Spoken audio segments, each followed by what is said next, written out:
Cinema అయిన మహా నేను మిస్టర్ బీన్ మాట సూటిగా ఉంటది, మ్యాటో క్లియర్ గా ఉంటుంది. మ్యాటోలోకి వెళ్దాం. వినపడుతుంది బాహుబలి 2 కి అగెనిస్ట్ గా కర్ణాటకలో ఓ వివాదం. మంగళవారం నాడు బెంగళూరు సిటీలో ఓ నిరసన ప్రదర్శన జరిగింది. ఓ అసోసియేషన్ సభ్యులు ఆ ప్రదర్శనను నిర్వహించి బెంగళూరు నగరంలో ఎక్కడా కూడా బాహుబలి 2 సినిమాని విడుదల కానివ్వమని ప్రకటించారు. వాళ్ళెందుకు అలా ప్రకటించారు? వారి డిమాండ్ ఏంటి అంటే, బాహుబలి సినిమాలో కట్టప్ప పాత్ర పోషించిన సత్యరాజ్ కన్నడీగులకి క్షమాపణ చెప్పాలట. ఎందుకు అంటే, గత దశాబ్ద కాలంగా ఆయన కావేరీ జలాల వివాదం విషయంగా కన్నడ ప్రజల మీద అనుచిత వ్యాఖ్యలు చేశారట. కాబట్టి ఆయన క్షమాపణ చెబితేనే బాహుబలి కర్ణాటకలో రిలీజ్ అవుద్ది, లేదంటే అడ్డుకుంటాం అంటున్నారు. ఈ ఇష్యూకు సంబంధించి దర్శకుడు రాజమౌళి స్పందించారు. బాహుబలి సినిమాకి సత్యరాజ్ గారు దర్శకుడు కాదు, నిర్మాత కాదు, హీరో కూడా కాదు. ఎలా ఆయన మీద కోపంతో సినిమాను ఆపుతారు? ఆ సంగతి సరే, సత్యరాజ్ గారు తాజాగా అయితే ఎటువంటి వ్యాఖ్యలు చేయలా. ఎప్పుడో 9 సంవత్సరాల క్రితం చేసిన వ్యాఖ్యల్ని చూపెట్టి క్షమాపణ చెప్పమనడం ఎంతవరకు కరెక్ట్? ఈ 9 సంవత్సరాల్లో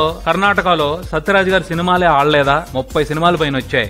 ఆ సినిమాలను ఎందుకని అడ్డుకోలేదు? బాహుబలి మీద ఎందుకు కోపం ప్రదర్శిస్తున్నారు అని గట్టిగానే అడిగారు రాజమౌళి. అందులో నిజం ఉంది. ఎలా అంటే, తెలుగు సినిమాల మాదిరే చాలా వరకు తమిళ సినిమాలు కూడా కర్ణాటక రాష్ట్రంలో విడుదలవుతూనే ఉంటాయి. అట్లీస్ట్ నెలకు తమిళ సినిమా కర్ణాటకలో రిలీజ్ అవుతానే ఉంటది. వాటితో ఇబ్బంది లేదు. బాహుబలి సినిమాకి సంబంధించే కర్తవ్యం, బాధ్యత గుర్తొచ్చేసాయి. ఈ ఒక్క పాయింట్ ని అర్థం చేసుకుంటే చాలు, వివాదం చేస్తున్న వాళ్ళ ఇంటెన్షన్ లో ఎంత నిజాయితీ ఉంది అని. భయపెట్టి ఆందోళన చేసి సినిమా మీద ఉన్న క్రేజ్ ని క్యాష్ చేసుకునే ప్రయత్నమే కానీ ఆ వ్యవహారంలో నిజాయితీ అయితే ఎక్కడా కనిపించడం లేదు. కర్ణాటక రాష్ట్ర చరిత్రలోనే అత్యధిక వసూళ్లు సాధించిన సినిమా బాహుబలి. అంత గొప్పగా పట్టం కట్టారు కన్నడీగులు బాహుబలికి. అక్కడితోనే ఆగల. కర్ణాటక స్టేట్ తరపు నుంచే పద్మశ్రీ అవార్డును అందుకున్నారు రాజమౌళి. ఎంతో గొప్పగా ఆయన టాలెంట్ ని సత్కరించింది కర్ణాటక రాష్ట్రం. ఇప్పుడు ఆ వివాదాన్ని పెద్దది చేయటం మాత్రం రాజమౌళిని అవమానపరచటమే అవుతుంది. నిజంగా తప్పు జరిగితే ఉద్యమించటంలో తప్పు లేదు, కానీ కల్పించుకుని మొదలుపెట్టే పోరాటాలకి